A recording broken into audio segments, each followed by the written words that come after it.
네, 4교시, 기본교육 4교시 하겠습니다. 바로 좀 스킵해서요. 강소농 교육은 무엇인지, 강소농이 뭔지 이제 한번 같이 알아보도록 할게요. 다 알고 계시지만 강소농 그러면 강농과 소농이 맞는 거죠. 그러니까 작지만 어떻게 하면 좀 더 효율적으로 운영을 해서 경영 소득을 좀 더 높여보겠느냐 이런 거. 그래서 농업 경영체계 좀 지원 정책도 필요할 테고 기술이나 이런 것도 필요하고 그렇게 해서 경영 개선이 필요하잖아요. 그러니까 한마디로 얘기하면 어떻게 하면 좀 더 효과적으로 자율적으로 경영 혁신을 통해서 좀 지속 가능하게 성장을 해보겠느냐. 각각 경영체별로 이렇게 생각을 하시면 될 것 같아요. 그래서 우리 교육은 아시겠지만 기본교육 오늘 처음 듣는 분도 있을지도 모르니까 혹시 기본교육 그다음에 심화교육 그래서 원래는 이제 심화교육은 1박 2일로 진행을 해서 진짜 코로나 이전에는 밤 늦게까지 같이 내가 이런 일이 있었고 이런 어려움이 있고 막 이런 걸 같이 이야기하면서 서로 이제 크로스 코칭도 되고 또 전문가들이 이제 같이 1박 2일 해주면서 이야기도 듣고 막 이렇게 했었던 기억이 있는데 그게 벌써 이제 한 3년 전으로 갔네요. 벌써 코로나 때문에 못하니까. 그래서 어쨌든 이제 기본 과정, 그 다음에 심화 과정이라고 해서 그 1박 2일 했던 거, 그 다음에 이제 우리가 필요한 게 뭐지? 그래서 후속 교육에서는 각각의 필요한 걸 교육들을 짜고 특히 이제 우리가 기본 교육은 이런 기본 개념만 이해하지만 심화 교육에서 여러분 이야기를 들었다고 그랬잖아요. 여러분 이야기를 들으면서 아, 나는 이런 문제인데 앞으로 이렇게 정리를 해서 전략을 짜야겠다. 그러면 이제 후속 교육에서는 그거를 좀 더 체킹을 하는 거예요. 예를 들어 나는 직거래로 좀 판매 수익을 좀 그래서 경영세 수익을 좀 높이고 많이 늘리고 싶은데 그 많이도 안 돼. 한 10% 전략을 세우는 거니까 하고 싶은데 어떻게 해야 되지? 그래서 이제 우리가 심화교육 때 그런 걸 토론을 할 거예요. 조별 토론도 하고. 그래서 아 나는 그러면 올해는 직거래를 하기 위해서 좀 마케팅 공부를 좀 해봐야겠다. 어떤 채널을 어떻게 운영해야 될지 해야겠다. 그러면 후속 교육에서 그런 것들을 좀 체킹도 하면서 교육을 받는 거예요. 그래서 내가 이걸 쇼핑몰을 만들려고 했는데 만들었는지, 그다음에 만들어서 운영하려고 했는데 얼마나 됐는지, 고객 정리를 하려고 했는데 몇 명이나 됐는지 이런 것들을 좀 확인해 보는데 이제 심화교육, 그다음 후속교육에서 그걸 체킹하는 거 이렇게 생각을 하시면 돼요. 그러다 보니까 많은 분들이 이제 기본 과정을 다 배웠더니 이게 기본 과정이거든요. 하다 보면 조금 더 나는 작년에도 해보고 올해도 해보고 보통 이제 2, 3년을 해도 괜찮거든요. 근데 더 많이 했던 분들이 교육이 똑같아. 경영교육이니까 막 이렇게 생각하셔서 전문가 과정이 생긴 거예요. 한 3년 됐죠. 강소농 중에서도 전문가 반이 생겨서 전문 과정은 비즈니스 모델을 좀 더 구체적으로 하는 거죠. 그래서 비즈니스 모델에서는 이제 더 세부적으로 들어가서 그 내 고객을 타겟팅을 해요. 타겟팅을 나는 20대만을 위해서 팔 거야. 나는 60대를 위해 팔 거야. 그러면 그들에 맞는 전략을 찾아가는 게 전문가 과정이라고 보시면 돼요. 그다음에 최고 과정은 그걸 좀 더 구체적으로 해서 이제 자율학습 모임체를 만들어가면서 1년의 단기간에 끝나는 것이 아니라 이렇게 몇 년차 계속 과정을 만들어가는 거죠. 그래서 결국은 이제 농가 지역에서의 그 리더를 만드는 거 이런 걸 우리가 목표를 하고 있다는 거죠. 그래서 지금 진행하는 게 이 기본 과정 중에 기본 교육, 기초 교육, 기본 교육이라고 생각하시면 되고, 그러니까, 심화 교육, 그 다음에 나중에 후속 교육까지 잘 참여하시면, 나중에 이제 여러분들 교육 받으면서, 나는 올해는 가공품을 한번 만들어 보고 싶어. 그러면 그런 분들끼리, 그 다음에, 나는 오늘 직거래를 좀 더 활성화시키고 싶어. 그럼 그런 분들끼리 자율학습 모임체를 만드는 거예요. 그래서 그렇게 만들면서 서로에게 굉장 홍보도 좀 해주고, 그 다음에 이제 가공품은 서로 같이 모여서, 물론 가공 교육도 받으면서도 하겠지만, 서로, 나는 콩을 가지고 오고, 너는 과일을 갖고 오고, 그래서 우리 뭘 만들 수 있을까? 같이 만들어 보기도 하고, 그 다음에 이제 거기서, 좀 일부의 지원을 받아서 만들기도 하고, 이렇게 진행되는 거죠. 그러다가, 하다 보니까 우리는 좀 더 전문가한테 좀 컨설팅을 받고 싶다, 그러면, 이제 여러분이 진행한 것 중에 출석률도 보고 뭐, 룰이 있겠죠. 지자체마다 다르니까. 센터에서 출석률이나 참여율, 뭐, 그런 학업 성적 이런 거 봐서 아마 선정을 하실 거라고요. 그러면 이제 그분들에게 컨설팅을 진행할 수도 있고, 이런 기회가 주어지는 거죠. 근데 어쨌든 강소농 교육은 이렇게 전략적으로 과정이 나눠져 있다. 이렇게 보시면 되고요. 그래서 기본 교육에는 기본, 심화, 후속 과정 이렇게 있고요. 그 다음에 조금 더 가면 전문 과정에서 비즈니스 모델을 만들어가는 소득 모델을 만들어가는 이런 것들이 있어요. 이런 과정에서 아마 여러분들이 향후에 나는 제품 가공까지 해서 체험 농장 하고 싶다. 그러면 체험에 달려. 그다음에 치유 농장이 뭐냐? 치유 농장도 하고 싶다. 그러면 이제 후속 교육이나 뭐 이런 걸 통해서 이론도 배우시면서 자격증을 더 준비하는 해가 된다든지 아니면 그 실제로 운영하기 위해서 체험 프로그램을 만들어 본다든지 예, 그런 것들을 이제 조금씩 좀 더 집중화시키는 거예요. 기본 교육보다는 심화나 후속 전문가 과정으로 통해서. 그래서 중요한 게 뭐냐면 이거야, 전략. 그래서 그렇게 가기 위해서 나는 어떤 걸 준비해야 되느냐. 우리가 전략은 원래 아시잖아요. 전쟁 용어였어요. 전쟁에서 싸워서 누가 이기느냐 이런 얘기였어요. 그래서 우리가 전쟁 얘기하면 전쟁에서 승리한 명량해전 얘기를 주로 많이 하는데 저도 이 얘기를 좀 많이 하는 편이에요. 그래서 명량해전 얘기를 보면 그렇잖아요. 10대 1의 싸움이에요. 여러분 10대 1의 싸움을 해보셨나요? 뭐 왕년에 난 막 이러실 수도 있겠지만 명량해전 얘기가 이거잖아요. 이순신이 왜군이 134척이 들어왔어요. 근데 여기 웃돌목이라는 요 위치에서 우리나라 수군은 13척밖에 없다는 거죠. 그럼 이게 싸움이 돼요? 엄밀히 따지면 싸움이 안 돼요. 그런데 여기 우리 수군이 어떻게 했어요? 거기서 진을 치고 쫙 기다리고 있었어요.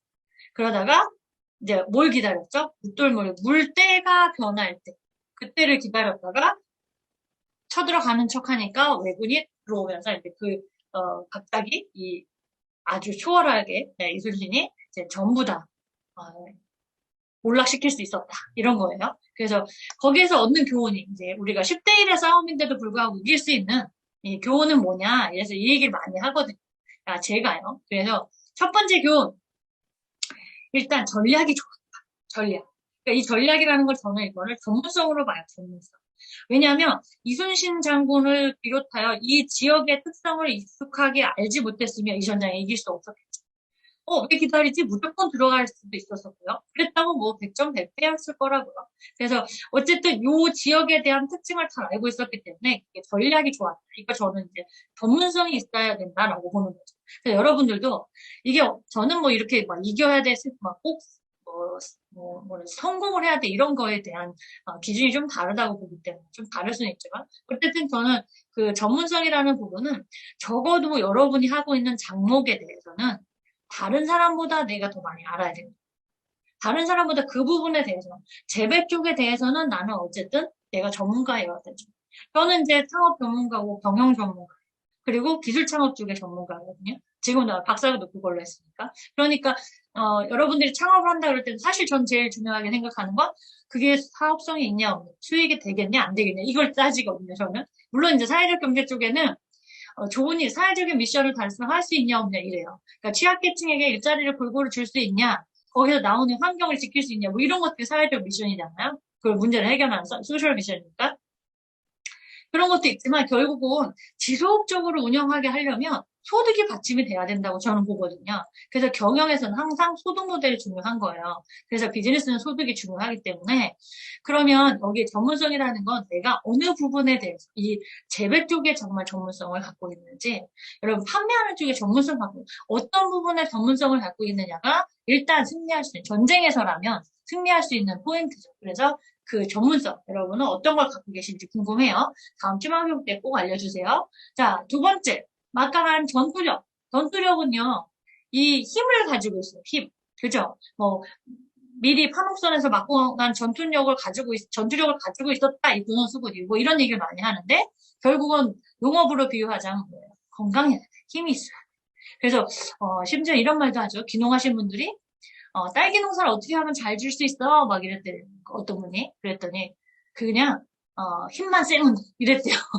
그런 재밌는 얘기를 농가분들끼리 한 것처럼 특히 농업에서는 건강하셔야 돼요. 건강해야 뭐라도 할 수 있고요. 특히 건강해야 비용이 줄어요. 건강하셔야 돼요. 두 분이 건강해야 되는데 두 분 중에 한 분만 아파서 누워있어도 그 인력은 누군가는 대체돼요. 이건 비용의 발생이죠. 죄송합니다. 삭막하게 말씀드려서. 어쨌든 막강한 전투력, 건강 이런 거, 체력 이런 게 중요하고요. 세 번째, 필사직생의 리더십. 필사직생이 뭐예요? 살려고 하면 죽을 것이요. 죽으려고 하면 살 것이다. 막 이랬잖아요. 이것처럼 어떤 일을 할 때 정말 몰입해서 해야 된다는 얘기로 저는 생각이 들어요. 그래서 몰입 이론에도 있지만 제가 여기 준비했는지 모르겠는데 어쨌든 이 일을 하기 위해서 나는 혼신의 힘을 다해서 우리가 말하는 미쳤다라고 하잖아요. 그만큼 이 일에 대해서 집중되어야 된다 이렇게 봐줘요. 그래서 여러분 앞으로 하실 때 올해 특히 작년과 똑같은 올해를 만들지 않기 위해서는 작년에 했던 문제들이 뭐였었나를 잘 생각을 해보시고 이걸 하기 위해서 집중을 하셔야 돼요. 제가 농업인들 많이 만났는데 어떤 분은 진짜 자기소개하는 시간부터 자기는 원래 그 뭐죠? 집단이죠, 집단. 저 수학하고 나오는 지푸라기 나오는 거 있잖아요. 그 집단을 하는 분이에요. 그 마시멜로 아시잖아요. 그런 거 다 묶어서 파는 그런 걸 하시는데 본인이 판매하는 집단은 다르다는 거예요. 그래서 쉬는 시간에도 다 그런 얘기를 하는 거예요. 근데 제가 과기대에서 학생들이 이제 있을 때 한 학생이 자기 인생 볏집은 남들하고 다르대요. 뭐가 다르냐? 그랬더니 본인의 볏집은 인생 볏집이래요. 그래서 저는 이제 뭐 인생샷, 인생 뭐 이렇게 하는 것처럼 무슨 인생 이렇게 인생 볏집 이런 줄 알았더니 그게 아니라 인상과 생각만 덮을 수 있는 볏집이래요. 그만큼 무슨 약품처리를 해서 뭔가 특별하다고. 근데 그거를 본인 소개 시간에만 하는 게 아니라 쉬는 시간에도 계속 끊임없이 그런 집단의 엑지플라기에 대한 이야기를 계속 하는 거예요. 그러니까 그만큼 그 일에 대해서 집중되어 있다라고 해야 되죠. 뭐 나쁜 말로 미쳤다고 하면 좀 그렇잖아요. 근데 어쨌든 그 일에 그렇게 집중되어 있는 그분을 보고 그 친구를 보고 성공하겠다. 저 정도의 열정이면 되겠다. 이런 생각이 들었어요. 그래서 제가 이 교훈 세 가지 중에 하나는 뭐라고요? 전문성을 갖춰야 된다. 여러분이 하는 일에 대한 거. 두 번째는 힘이 있어야 돼요. 건강해야 되고 힘도 전투력이거든요. 힘이 있어야 되고 세 번째는 집중, 몰입을 할 수 있어야 된다. 그래야 저는 어떠한 위기 속에서도 잘 살아남을 수 있다라고 보여지거든요. 이런 걸 꼭 잊지 마시고 올해 강소농 교육에서 우리가 집중해서 여러분의 전략을 짜는 그런 시간들이 올해 돼야 돼요. 예, 그렇게 됐으면 좋겠고요. 제가 사례를 준비한 건 박영신 대표인데 박영신 대표의 사례는 이제 이런 거예요. 뭐 잠깐 사례를 얘기하면 쌀 농사를 돼요. 부모님부터 쌀 농사를 짓는데 수학 분석을 한 거예요, 처음에는. 그래서 장점이 뭐야, 약점은 뭐고, 오퍼티니티가 기회니까. 시장에서의 기회 요소는 뭐고, 그 다음에 위험 요소는 어떤 것들이 있는지 한번 분석을 해보는 거예요. 여러분은 분석을 해본 적이 있는지 모르겠어요. 여러분의 강점이 뭔지, 그 다음에 약점은 뭔지, 시장은 지금 날 뭘 원하는지, 이런 것들은 사실 굉장히 중요하거든요. 특히 이제 올해도 제가 농진청에서 다음 주네요. 아니구나. 3월 둘째 주니까 아직 휴가는 있네요. 다다음 주네요. 농진청에서 청년 창업농들 컨설팅을 할 수 있는 코디네이터 양성 과정을 제가 진행을 할 거예요. 그때도 이제 수학 분석에 대해서 설명을 할 건데, 제품을 개발했을 때도 수학 분석을 하지만, 내 농장을 분석해 볼 때도 꼭 수학 분석을 해보실 필요가 있어요. 그래서 내가 강점은 뭔데, 그 강점을, 약점으로 어떻게 커버할 수 있는지, 강점을 더 살려서, 그 다음에 단점은 어떻게 해서 단점으로 좀, 기회 요소들을 좀, 회복할 수 있는지, 이런 것들이 제일 중요하거든요. 근데 대부분 이제 그런 소화 분석 같은 걸 잘 안 하고 넘어가기 때문에, 그냥 닥치는 당면의 문제들로만 그때그때 해결하다 보면, 나중에 이제 연말에 돼서, 올해는 뭐 했나, 이런 생각을 좀 하시게 되기도 하더라고요. 그래서, 일단 이 박영신 대표는 젊은 청창농 부부예요.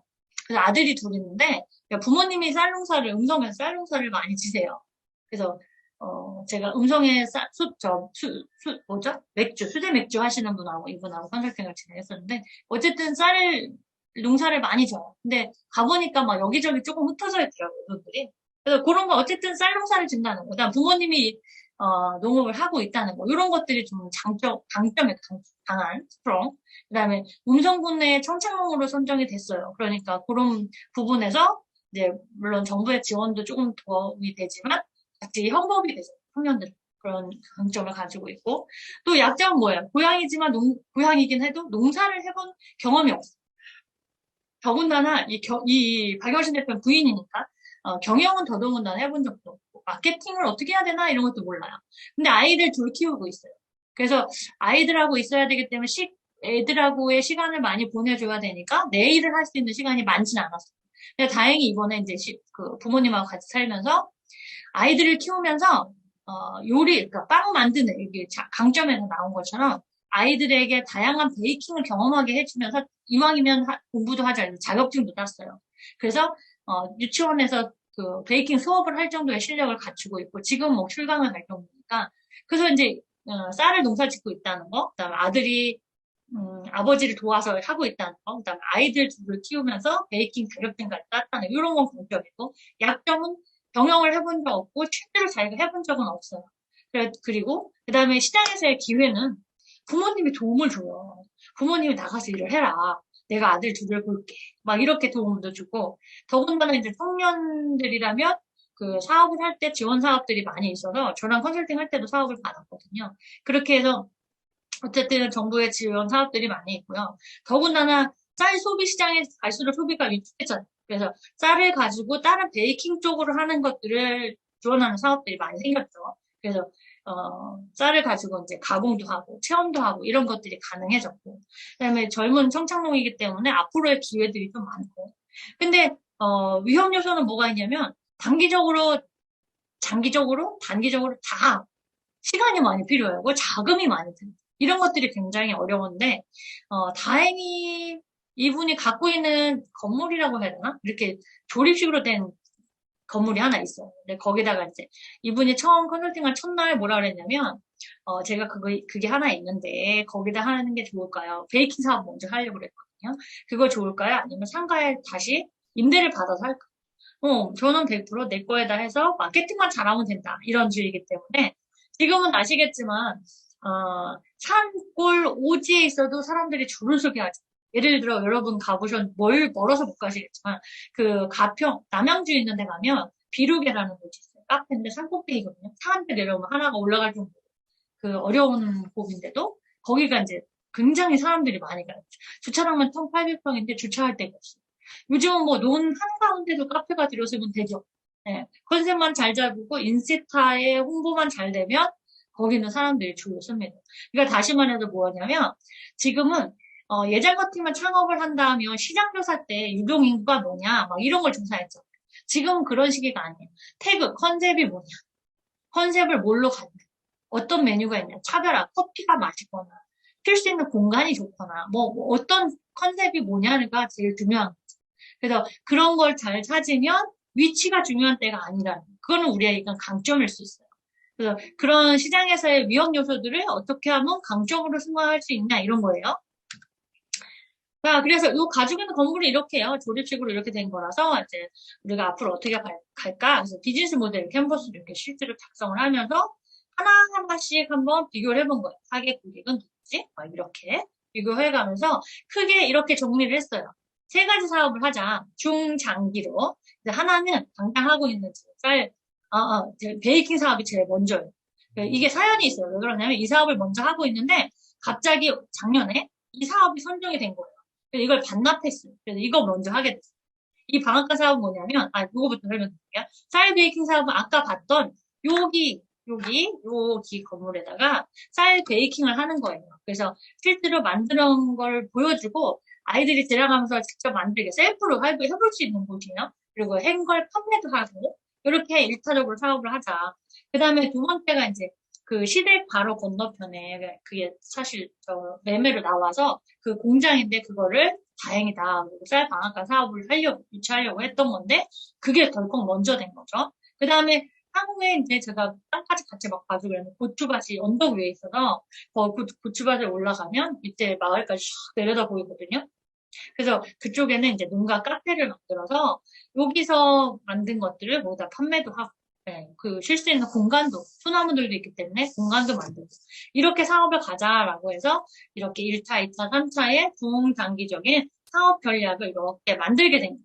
그래서 1차적으로 베이킹 하기 위해서는 베이킹 쪽에 사업을 받아서 거기서 이제 그 오븐이나 이런 걸 다 지원 사업이었으니까 그렇게 하고 공간은 어떻게 구성하고 막 이런 것들을 같이 컨설팅으로 진행을 했던 거죠.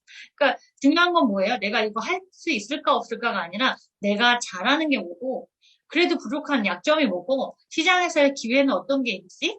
소비자들이 뭘 원하지? 그리고 그러면 내가 시장에서 위험 요소들을 어떻게 극복할 수 있지? 이런 것들에 대한 전략이 좀 필요하다는 거예요. 세부적으로 보면 방앗간에서 쌀을 분쇄해서 단순히 이제 쌀을 떡으로만 한 시대가 아니에요. 그래서 쌀을 가지고 과자도 만들고 빵도 만들고 또 이제 건강에 좋은 기능성도 만들고 이렇게 또는 그 같은 성착농들과 함께 만들어질 수 있는 이런 것들을 다 가공을 해주는 거 이렇게 좀 갈 수 있겠죠. 그래서 나중에 향후에는 이제 이런 밀키트까지 직접 요즘은 이제 셀프 백일, 셀프 돌 이런 걸 하거든요. 제가 올해 강소농 분들이 어떤 분들이 오실지 잘 몰라서 전체적인 평균을 두고 얘기하는데 어쨌든 도시민들은 물론 코로나 때문에도 그렇지만 이런 백일 돌 이런 거를 이제 성대하게 하기보다는 가족끼리 셀프로 조촐하게 내가 의미를 두고 만들어서 사진 찍고 이런 것들을 많이 하거든요. 그래서 그럴 때 사용할 수 있도록 이렇게 밀키트로 만들자. 답례 떡도 그렇고 이렇게 좀 했던 거죠. 그렇게 세부적인 전략을 짰는데 이런 것도 이제 구체적으로 한 다음에 더 세부적인 계획, 그다음 실천 전략들 이렇게 만들어낼 수 있어요. 우리가 이제 심화교육 때 한번 여러분들 그렇게 찾아가 볼 거라고 생각이 들어요. 자, 어떤 일을 하든지 이런 거예요. 몰입 이론이 이건데 보통 그 일에 관심이 없잖아요. 관심이 없고 능력도 없어. 그러면 이 일은 하고 싶지 않아져요. 관심도 없어요. 그래서 지루해지는. 무슨 얘기인지 아시죠? 이게 챌린지는 뭐야? 목표잖아. 아, 나는 올해 뭘 해야겠다. 근데 나는 이거를 할 수 있는 게 없네? 그러면 할 수도 없고 목표도 없어. 그러면 아예 관심도 없어져. 근데 능력도 없고 챌린지가 없으면 무관심한데 능력은 있어요. 젊은이들, 특히 평평한들. 뭐라도 하면 쉽게 해. 뭐 재배기술 말고 마케팅해서 배워서 한다면 금방 알걸요? 금방 할 수 있어. 그런데 하고 싶지가 않아. 도전 목표가 없어. 이거 하면 뭐해? 이런 생각을 가지면 굉장히 지루해. 그 반대로 능력이 있어. 근데 막 목표가 너무 커. 능력이 없어. 그러니까 힘도 없어요. 제가 예를 들면 저 운동선수였다 그랬죠? 제가 운동을 막 하는데 예전 같으면 아마 등산 가는 거 어렵지 않아요. 제 주말에 얕은 산을 갔는데 어렵지 않은데 이제 안 하니까 점점 더 어려운 거예요. 그런데 막 에베레스트 산 정복하는 게 유행이야. 예를 들어 친구들 다 갔다 왔대. 그럼 나도 가고 싶어. 가고 싶다는 스트레스가 더 크면 클수록 어때요? 불안해.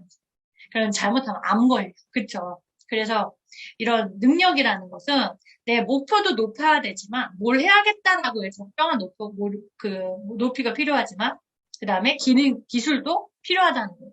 그래서 가장 좋을 때는 뭐라고요? 이 몰입이라는 것은 능력도 되고 목표도 적당해야 가장 그 일에 몰입해서 할 수 있다는 거예요. 그럴 때 가장 효과적으로 일어날 수 있다. 이런 얘기. 성공할 수 있다.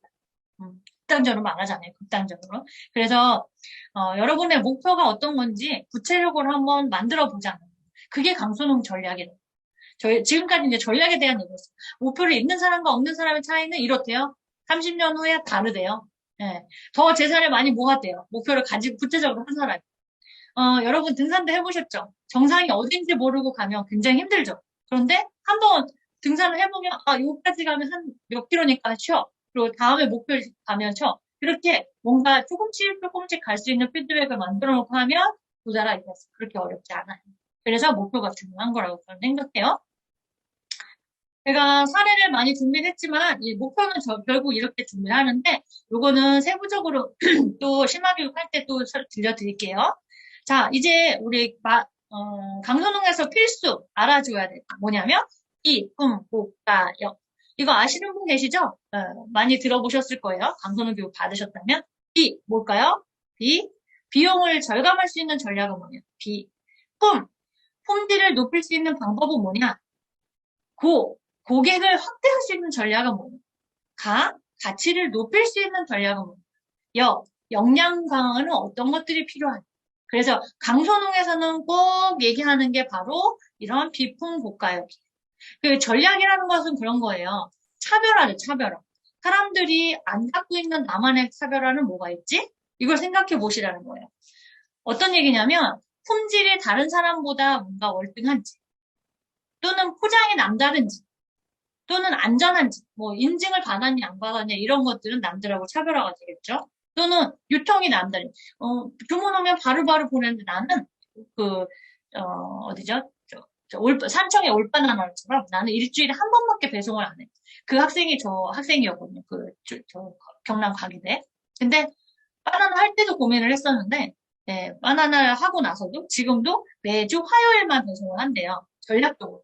근데도 고객들은 줄을 서는 거죠. 어쨌든 유통이 배송 날짜, 유통이 나만의 기준이 있는지, 그다음에 가격이 또 남들하고 다른지, 차별화가 있는지 이런 것들이 결국 차별화가 경쟁력이다 이런 얘기죠. 이것도 전략 중에 하나라고. 그래서 강선홍에서는 이런 전략이 필요한데, 여러분 목표를 정하세요. 그 목표에 따라 어떻게 하실 건지 전략을 짜보세요. 이런 어렵잖아요. 그래서 강선홍에서는 이걸 만든 거예요. 5개 뭐라고요? 비품, 비용 절감, 고, 가, 역. 제가 심화교육 때 여러분한테 첫 시간에 물어볼 거예요. 이거 다 외우고 오셔야 돼요. 만약에 이거 모른다 그러면 수업 안 들으신 거죠? 좀 그렇게 할 거예요. 비용 절감할 수 있는 방법은 뭐가 있지? 품질을 높일 수 있는 방법은 뭘까? 고객을 확대할 수 있는 방법이 뭐지? 가치를 높일 수 있는 방법은 뭐가 있을까? 그 다음에 역량 강화할 수 있는 건 뭐가 있지? 이 5가지의 역량, 5가지를 다 하시면 좋겠지만, 그 중에 한두 개라도 여러분이 뭘 하실지를 찾아오는 거, 요게, 강선원 교육의 기본이에요. 그 전략을 짜는 거. 그래서 예를 들자면 비용 절감은 제일 많이 하시는 게 뭐냐면 창고를 정리하겠다. 그러면 창고 안에 있던 걸 찾기도 힘들었는데 정리를 딱 해보니까 실제로 제가 다음 시간에 설명을 드리겠지만 사례를 실제로 그 비용 절감을 되었던 뭐 200만 원어치의 절감이 되었다 이런 농가분이 계셨거든요. 그러니까 그런 것처럼 뭐 작게는 창고 정리 또는 뭐 자가퇴비를 이용하겠다 이런 것들도 비용 절감 부분에 들어가는 거고요. 그 다음에 품질 향상에서는 아까처럼 유기농 인증을 받기 위해서 난 친환경을 가겠다. 컨설팅을 받아보겠다. 그걸 구체적으로 언제 할 거나 뭐 이런 것들을 적는 게 실천 노트예요. 그 다음에 고객을 확대하기 위해서 나는 뭘 해야 되지? 고객을 확대하면 기존의 고객들을 관리를 잘해야 될까? 그 고객 관리를 잘할 때 전화를 먼저 걸어야겠다. 리스트를 작성해놔야겠다. 신규 고객을 창출하기 위해서 홍보를 해야겠다. 이런 것들이 고객 확대겠죠? 자, 그 다음에 가치를 창출한. 그동안은 이제 10kg짜리 박스 포장을 하고 20kg, 30kg 이렇게 했는데, 안 되겠다. 500g짜리 2개에서 1kg짜리 2개를 해서 2kg 이렇게 해야 되겠다. 왜냐하면 1인 세대가 많이 늘었다고 하니까. 30 몇 프로라고 했죠. 아까. 그러니까, 나는 가치를 창출하기 위해서 이렇게, 박스를 좀 더 바꿔봐야겠다. 또는 나는 브랜드가 별로 없었는데 브랜드 하나 만들어야겠다. 이런 것도 가치 창출이죠. 자, 그다음 아니면 뭐 서비스가 달라지고 이런 것도 가치 창출이에요. 그다음에 역량 강화. 지금 여러분에게 필요한 게 뭐냐는지. 내가 올해 이걸 하기 위해서 비용을 절감하기 위해서 뭐 선진 농가를 한번 갔다 와야겠다라든지 아니면 비용 절감하기 위해서 EM으로 퇴비 만드는 방법을 좀 공부를 해야겠다. 그러면 언제 할 거냐 이런 것들이 이제 붙여야 되는 거고요. 그런 거. 그다음에 고객을 확대하기 위해서 나는 올해는 그동안 안 했던 블로그를 다시 한번 해봐야겠다. 또는 역량 강화. 그걸 다른 사람이 어떻게 하고 있는지 한번 온라인으로 서칭해봐야겠다. 이런 거. 그러니까 내가 필요한 게 뭐지? 나한테 이런 그 5가지를 하기 위해서는 내가 준비해야 될 게 뭘까? 내가 갖춰야 될까? 자격증을 따야 될까? 인증을 받아야 될까? 이런 게 역량 강화에 해당이 되겠죠. 네, 그래서 이렇게 비품, 고가, 역 이런 5가지는 꼭 잊지 마세요. 제가 심화교육 첫 시간에 꼭 물어볼게요. 수업 잘 들으셨는지. 자, 오늘은 시간이 이렇게 마무리해야 될 것 같아요. 정말 저도 많이 아쉬운데요. 몇 분이나 완전히 들으셨는지 모르겠어요. 저는 나름대로 좀 쉽게 설명하고, 좀 이해될 수 있게 하려고 노력은 했는데, 아마도 영상이다 보니까 어려울 수도 있어요. 그렇지만 다시 또 볼 수 있다는 장점이 있으니까 제가 뭐 좀 당황해서 말을 한 게 실수가 있을지는 모르겠지만 네, 이해해 주시면서 좀 살펴보시고요. 중요한 건 내가 어떤 전략을 잘 세울까, 올해는 뭔가 달리 작년하고 다르게 뭘 준비해 볼까 이런 것들에 대한 고민을 조금만 해오시면 좋을 것 같습니다. 긴 시간 동안 고생 많으셨고요. 저는 이제 다음 심화교육 때 여러분 이야기를 들으러 제가 화성까지 달려가겠습니다. 설마 그때도 이렇게 영상은 아니겠죠? 너무 어렵습니다. 여러분 뵙고 싶어요. 네, 그러면 오늘 이렇게 마무리하고요. 심화교육 때 뵙겠습니다. 감사합니다. 수고하셨어요.